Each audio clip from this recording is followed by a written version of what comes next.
Hi there, everybody. On today's wrestling news, the WWE corporate officers named in Janelle Grant's lawsuit have been identified. The backstage reaction to Okada's AEW re-debut. AEW's CJ Perry and Miro are splitting up. And an AEW star is out of the tag team tournament. I'm Adam Wilborn. And I'm Andy Murray. And this is the news. All right, we're going to kick this one off by going over the latest developments in Janelle Grant's lawsuit against WWE, Vince McMahon and John Laurinaitis. This is a new report here, published through Front Office Sports. It's from some familiar names, Brandon Thurston, John Pollock and Tim Marchman. And it has identified or named the 4 corporate officers that were mentioned in the suit. So if you've read the suit, or even if you've just read snippets of it, corporate officer number 1, 2, 3 and 4, that's how certain people were listed exactly in those terms, and they've been identified. So corporate officer number 1 was WWE President Nick Khan. He's the current president of WWE. Corporate officer number 2, COO Brad Bloom. Number 3 was former chairwoman Stephanie McMahon. She's held a bunch of roles in WWE, of course, but she left in 2023 when Vince returned. And number 4 was the former head of the legal department, Brian Nurse. Now, Ann Callis, who is the lawyer representing Grant, has said, I can confirm that these names are accurate, referencing Bloom and Khan. WWE have released a statement on the matter. I'm going to read that to you. WWE takes Ms. Grant's allegations very seriously and has no tolerance for any, by the way, content warning on the stuff we're about to dive into here. So just giving you the chance to maybe skip on to the next story if you want to. Timestamps are in the description. Yeah, before we go into it. WWE takes Ms. Grant's allegations very seriously and has no tolerance for any physical abuse or unwanted physical contact. Neither Nick Khan nor Brad Bloom, prior to the lawsuit being filed on the 25th of January, were aware of any allegations by Ms. Grant that she was the victim of abuse or unwanted physical contact, nor does the complaint allege that either had knowledge of such. So, Bloom and Khan within the suit were not accused of sexual assault, but the suit does allege that they contributed towards covering up the exploitation of Grant, or the alleged exploitation of Grant, in a way that makes WWE liable. Nurse and McMahon, Stephanie, they were mentioned only in passing, and neither have been accused of any crimes either. So the suit as a whole, Grant is suing Vince, John Laurinaitis and WWE as an entity. She's been doing so since January. Vince is accused of sex trafficking her. And Vince and Laurinaitis have been accused of sexual assault plus physical and emotional abuse. Some of the alleged crimes allegedly took place on WWE property at the company's headquarters. So, it's impossible to accurately give you like a summary of this lawsuit and everything else, but these are the names that have now been brought forward through this report. Of course, with all of this, I would encourage you to read the lawsuit in full if you haven't done already. If you're able to do that, to get a full broad range of everything. Obviously, if reading about these deeply disturbing and horrible things is something that you can't do for various reasons, obviously give yourself the space to not do that. But for a full breadth of understanding, that's really where you're going to get it from.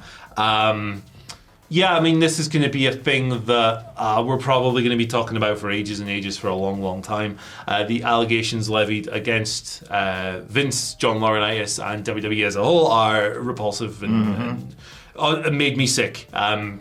Anytime I think about them, let alone diving into the full breadth of the lawsuit. So there we are.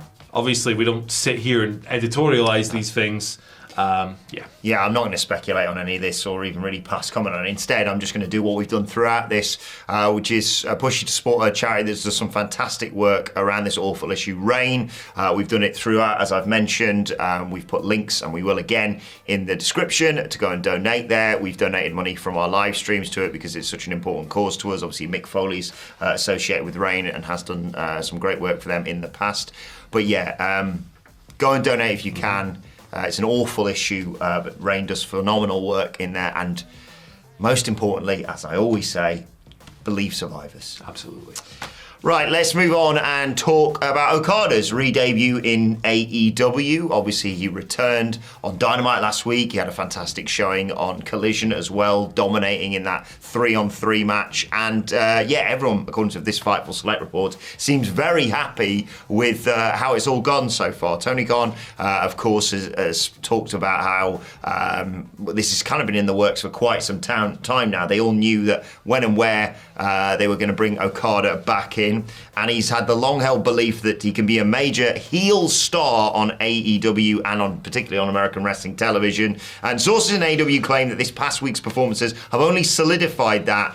The company consider basically everything that's happened a complete home run. I got to agree with them. Particularly, by the way, Okada's facial expressions in the spot were received very well. The hope basically in AEW is that Okada can do things differently than what he's ever done in wrestling in the past. He's obviously been phenomenal, a decade-long run in New Japan, but this is a very different thing for him, wrestling on Western television, of course, and this character, which is, he's played heels before, but this is just a whole new realm for him. AEW officials also very happy with the response to the Collision segments that Okada was in, as well as the backstage interview and segments. You've probably seen stuff on social media as well.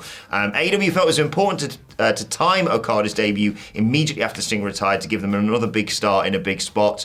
We're also, of course, anticipating Mercedes Moné debuting at Big Business this week.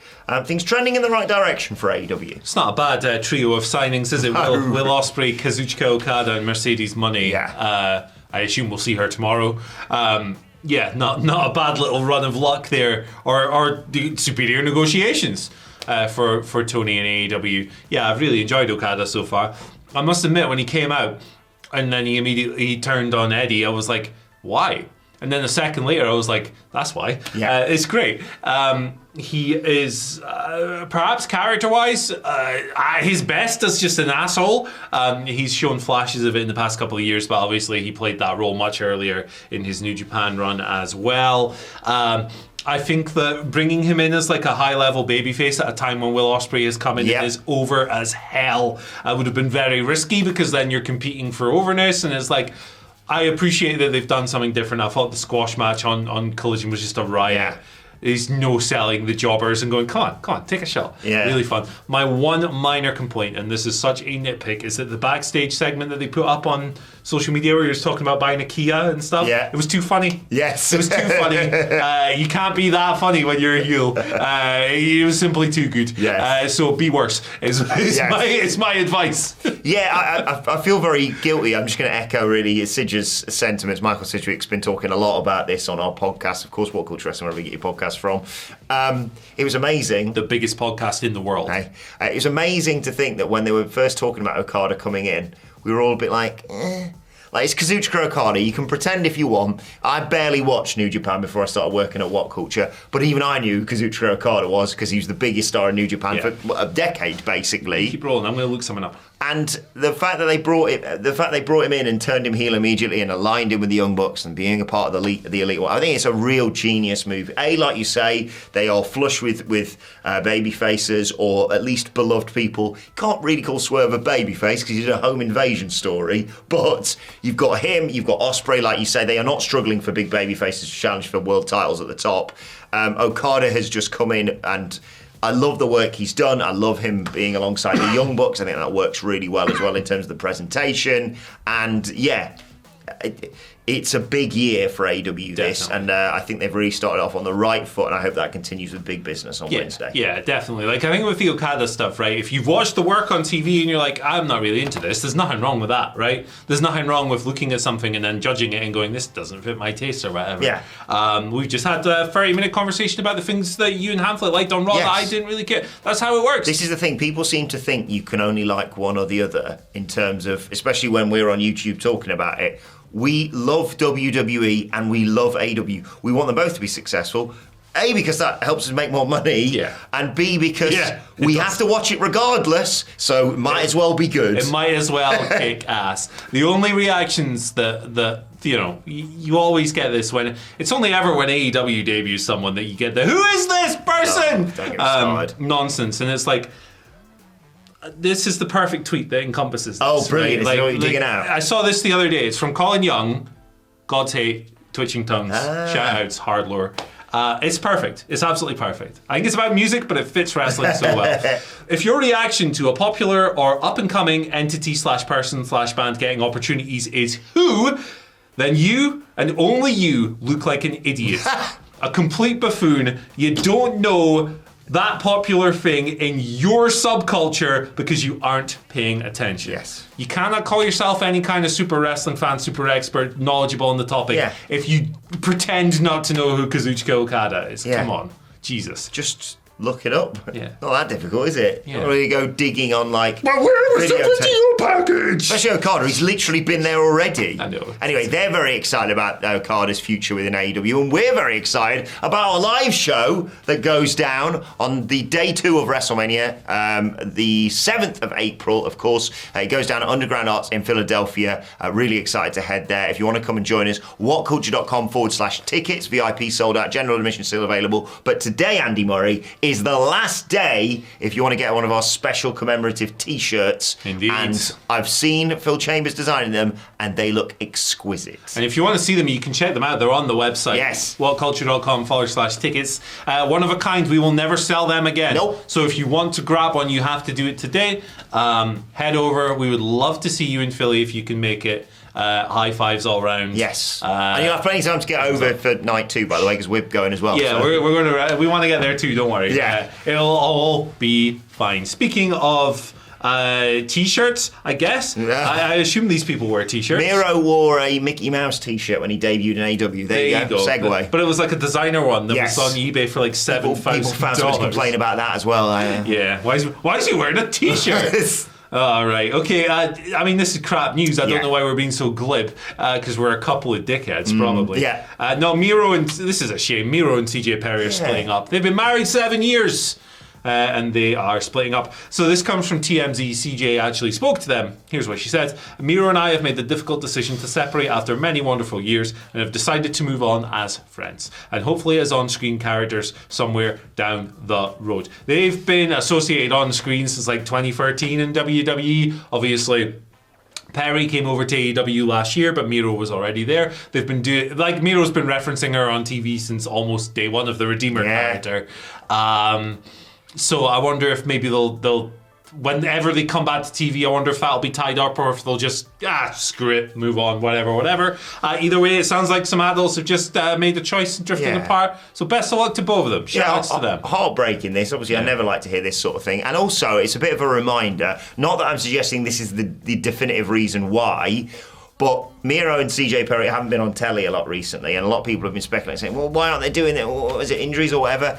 You never know what wrestlers are going through. Yeah. And the amount of times you see people just shouting their mouth off on social media and you think, well, if they're going through something like this, is it really appropriate to be saying, oh, why aren't they in this random multi-man match? Yeah. These are bigger, more important things than wrestling. Yeah, people love to make assumptions when people aren't on television. I know Miro said he's injured and stuff like that as well. But like Malachi Black's another recent example of that. Like, he had his first singles match in like 2 years or whatever.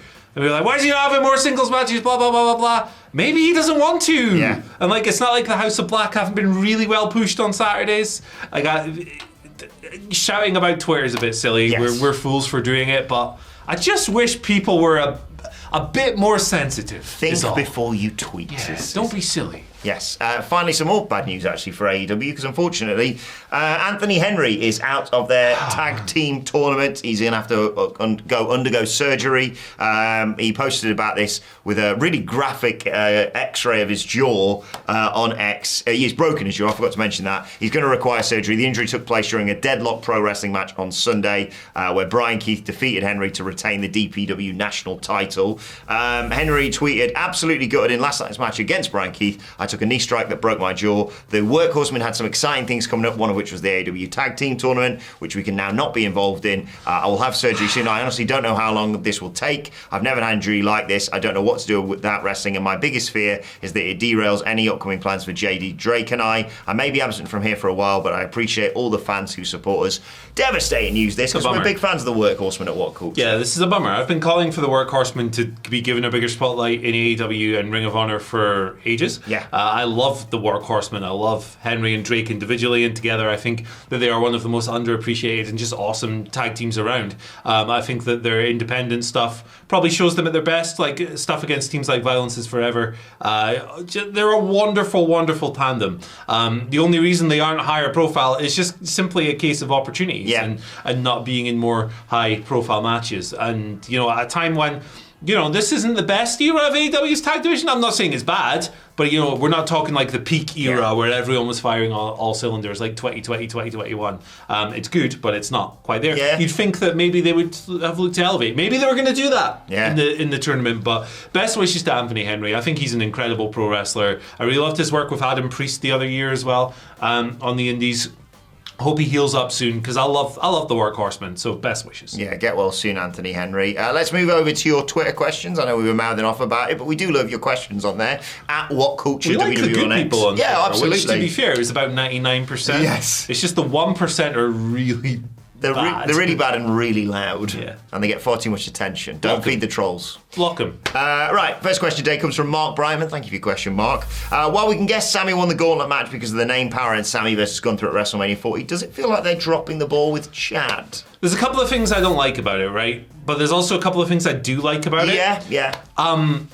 They're probably going to put him in a freeway. The finish last night, there was it was right on the count, and there's images of his shoulder not quite being all the way down, so they're probably going to make it a freeway, right? And that match will kick ass because look at the 3 people who are in it. Yeah, and I can't really remember a good 3-way with Gunther at WrestleMania for the IC. Oh no, it was literally last year. Goldfish. I think the construction of that is a little bit cynical, right? The idea of going, hey, let's have another kick-ass freeway. It's like, if you want to make freeway intercontinental titles a WrestleMania thing, just book it. Just go, well, it was good last year, let's do it again. Why does it have to be this contrived story thing? I also think that if they do singles matches and Chad's not the guy, that's a bit of a shame, because to me, it's a little bit more exciting. No shade on Sami Zayn. I love Sami Zayn. No, if Gunther was going to drop the title, I want it to be in 1-on-1. Yeah, there you go. However, I do think the match will rule. I do think that they will do right by Chad in the end.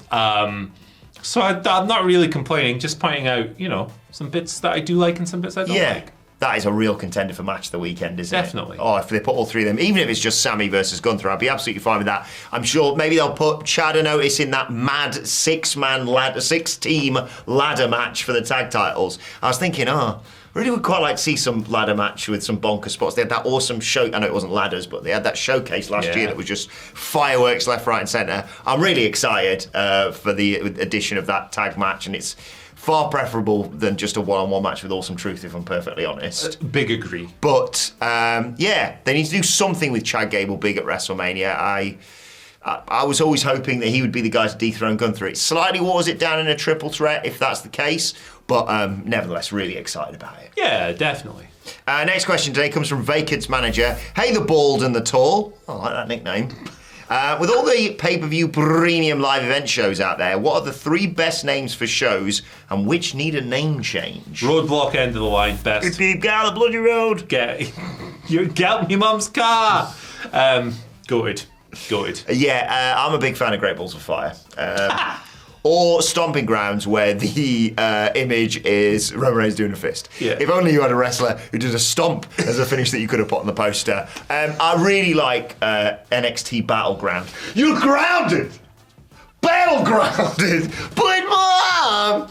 I like Stand and Deliver. Yes. Do you know Adamant's in Philadelphia that weekend? Is he? Yep. I will wrestle him. Please, Sean. That would make my weekend. Well, Tony D winning the world title to make my weekend, and Cody can win it as this week on. It's NXT. They'll probably get some metalcore band. Oh yeah, brother. Well, they call Code Orange. Get Code Orange back. I love Code Orange, man. I love the NXT special where it was Todd introducing it, and he was like, "Hey guys, welcome." And it's like, and then Code Orange are like, "You." It was awesome. Like the tonal shift was like. I really like Double or Nothing because it was in Vegas. I thought it was a really nice touch. In terms of ones that need renaming, though, can we? I know it's not really a pay-per-view. Can we please get rid of Fyter Fest? You're referencing a festival that happened 5 years ago. Yeah. Like it was a funny joke at the time, and now you're like, what's it called that again? And I know it's an established brand now, and I know it had the Hangman Page gimmick, but Full Gear's a whack name for a pay-per-view. Yeah. Double or Nothing's great. Yeah. All In and All Out are great. Yeah, All In's class, yeah. But yeah, there's some good and some bad in both companies. WrestleMania, change that. Yeah. Fish. It's rubbish. Don't need it. In the bin. Go on. Off you go. Off you piss. A great question, finally, from Mitchell Gillum. Mitchell actually sent this to Andrew, who does the news at the weekend, at Cultured Left Peg on X. And Andrew already recorded the news, gave his answer anyway, so you can go and check that out if you want. Goliath of a man, Andrew Pollard. Simply a beast. I love him. He's a Wrexham fan, but don't hold that against him. Brother, he's like 6'12" or something. That's not a real thing, but he's huge. Yeah, we've never actually met in person. I'm very excited when we finally get that organised. He's gonna chokeslam you, brother. Especially if I keep smack talking Wrexham. We're coming for you. We're coming. Well, they'll probably get promoted again this season, to be fair. Diddy teams, yeah. Mitchell says, with daylight savings happening in the US today, it was a few days ago, of course, causing us to lose an hour, what is one wrestling match you came out of thinking, well, that's time I'll never get back? Oh, man. What was my answer for this? I had an answer for this. And I forgot what it was. It was the thing. With what we're doing at each other right now? I don't know. Staring? Oh, God, yeah, sorry, my memory doesn't work. So, in the pandemic, wrestling companies were trying to come up with really unique ways. Really unique ways of, like, trying to fill the space and, like, trying to compensate for the lack of crowds. Some of it succeeded, some of it failed. Firefly Funhouse. Yeah. Some of it didn't. The Money in the Bank all on the same time. And murdering Rey Mysterio. Funhouse was awesome. Money in the Bank, not so much. In pro wrestling, Noah. Good old Go Shiozaki and Ironhead Fujita had, I think it was a GHC title match. Oh my God. This thing was like 60 minutes long. Right. 60 minutes long. The first, 45 minutes were these two guys standing in the ring, staring at each other. Right. Nothing else. Jeez. For like 45 minutes, they just kind of stood there like this, looking at each other. Like occasionally they'd move. And like the wrestlers who were in the front row were like, oh, he moved. And then they went and had like a really crap 15-minute brawl up in the balcony and stuff. But it was the most tedious thing. Literally nothing happened. And the worst thing was you had all these strange little hipster takes on social media going, this is really subversive. They are really making the most of the minimalism classic. And I was like, two ends of the scale. For me, one final beat and this. Both of those are crap. Everything in the middle, broadly good. Those two, no. Yeah.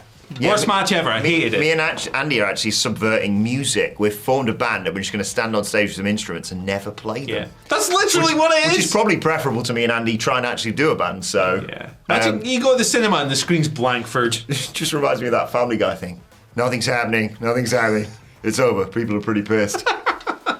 For me, it is, I think, also a pandemic match from NXT. Do you remember that four-way hour-long match? And it was like, there has to be a winner. Yeah. Whoever wins this is either, I think maybe the title was on the line. I think it was vacant because Cross has had to vacate with injury. There has to be a winner. Everyone has to tune in. Don't watch AEW. Watch this. There's definitely going to be a winner. And I thought, towards the end, they're going to be really clever here because I think it was Ciampa is going to get out or go to pin someone and they're going to go 1, 2, time's run out. Oh no! Like Adam Cole maybe, or the other way around was going to win the title. And I was like, fair play. Then at least you've set up, I should challenge you first because I was that far away. No, they went 1, 2, 3, bell rings. It was an Iron Man match, that was it. That's it. And they were ties. And they went, well, see you next week for the decider. And I was like, so that match was completely pointless other than just putting Johnny Gargano and some other one. I think Finn Balor was in there as well. Yeah. Wet? Garbage. Pure rubbish. Why? But let us know. I'm really intrigued, actually. Let us know the matches that you thought, well, I'll never get that time back again in the comment section below. And while you're at it, this is not a waste of time. Check out this video.